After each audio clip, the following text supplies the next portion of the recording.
আমরা মাঝে অনলাইনে দেখেছি যে তুমি তোমার পুরনো ধর্মেই ফিরে গেছো বা যাচ্ছ। আসলে সত্যি কথা বলতে গেলে কি আমি কিন্তু আমার পুরনো ধর্ম নিয়ে ছিলাম। আমি ক্যামেরার সামনে অনেক মিথ্যে বলেছি কিছু কিছু জিনিসের কারণে। যেমন প্রথমের দিকের মিথ্যেটা ছিল যে নিজের কেরিয়ার এবং যেহেতু ওই সময় সে স্বামী ছিল তাকে সাপোর্ট করাটা আমার দায়িত্বের মধ্যে ছিল, জন্য আমি বলতাম কি সাকিব কবে বিয়ে করছো, বাট রানিং আমরা হাজব্যান্ড ওয়াইফ। এমনকি অনেক প্রোগ্রাম হয়তো বা রিভিউ করে দেখতে পারে সবাই, যেখানে আমি সাকিবকে প্রশ্ন করতাম, সাকিবও আমাকে উল্টো প্রশ্ন করতো যে আমাদের বিয়ে শাদী কখন কি হচ্ছে, আমি ওর বিয়ের বরণডালা সাজাবো লাইক দ্যাট। রাতে গিয়ে আবার ধরেন তাকে রান্না করে খাওয়াচ্ছি।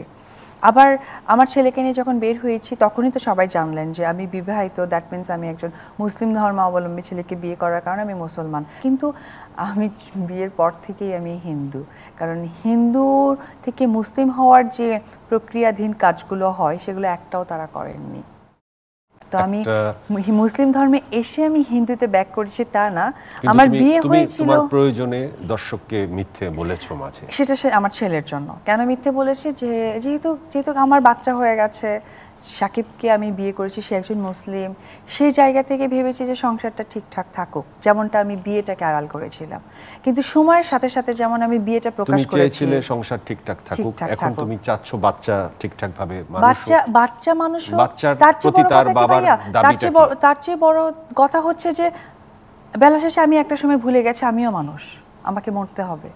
তো আমি যদি মারা যাই তখন আপনারা, আমরা যারা কাছের ভাই বন্ধুরা আছেন বা আমার যারা দর্শকরা আছেন বা আমার ফ্যানরা আছেন, তারা আমাকে কি করবে? কবর দিবে না আমাকে আগুনে পোড়াবে? এটা কিন্তু কনফিউজ হয়ে যাবে, কারণ আমার সাথে তো শাকিব খানের সংসারটা নেই।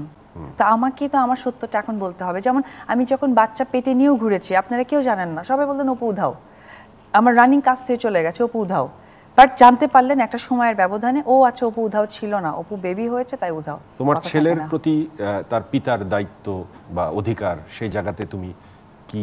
আমার ছেলে তার রিলিজন মুসলিম ডেফিনেটলি, যেহেতু তার ধর্ম, তার জন্মটা মুসলিম, তো এটা ভবিষ্যৎ বলে দিবে আমার ছেলে আদৌ কোথায় আমি তাকে নিয়ে আসবো। তো আমি সময়ের সাথে, যেমন আমাদের ডিভোর্স হয়ে গেছে প্রায় 2 বছর হয়ে যাচ্ছে, তো আমি ভেবেছি 2 বছর খুব কম সময়ের মধ্যে কিছু একটা হলেও হতে পারে। সম্পর্কটা জোড়া লাগাবার চেষ্টা তো তুমি করেছিলে, কেন শেষ পর্যন্ত হলো না? এটার তো ব্যাখ্যা আমি জানলে তো অনেক কিছুই হতে পারতো, এটার ব্যাখ্যা তুমি সর্বশেষ চেষ্টাটা খালি একটা জিনিসই আমি বুঝতে পেরেছি, সেটা হচ্ছে আমি কেন লাইভে বাচ্চাটাকে আনলাম। বাচ্চাকে আনার কারণে তার কেরিয়ার, তার নানান ঝামেলার অপ্রস্তুতি হয়ে গেছে।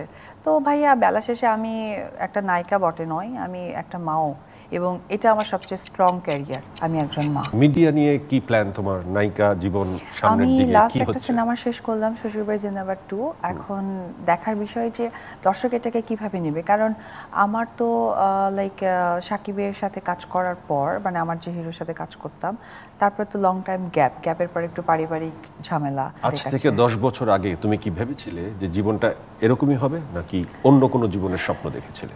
সত্যি কথা বলতে গেলে কি আমি খুব একটা ফিউচার প্ল্যানিং নিয়ে চলি না, অনেকেই যেমন চলে ওরকম হয় না। আমার কাছে মনে হয় যখন যেটা সামনে চলে আসে তখন সেটাকে ফেস করে সামনে যাওয়াটাই হচ্ছে ভবিষ্যৎ।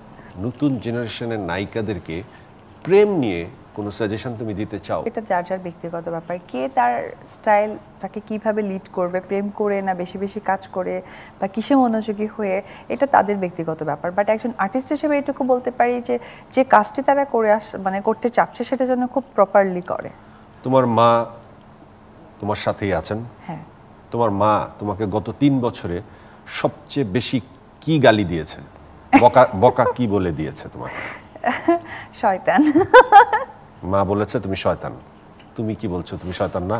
না, আমি বলি যে এটা আসলে বেসিক্যালি আমার ছেলেকে নিয়ে বলা হতো, হয়তো অনেক সময় হয় না, ও কাঁদতেছে, আমার বিরক্ত লাগতেছে, আমার রাতে অনেক ঘুম পেয়ে গেছে কিন্তু ও ঘুমাচ্ছে না, তো এই ঘুরিয়ে আছে, তো বলছে কি শয়তান মা, একটু দেখবেও না। তো আমি বলছি মা চুপ থাকো তো, কথা বলতে না, লাইক দ্যাট, এরকম আর কি। অপু, আমরা সবাই তোমার সবকিছু জানি, কিন্তু আমরা খুব অল্পতে তোমার স্ট্যাটাসটা জানতে চাই এখন, যে শাকিব খানের সাথে তোমার তো ডিভোর্স হয়ে গেছে।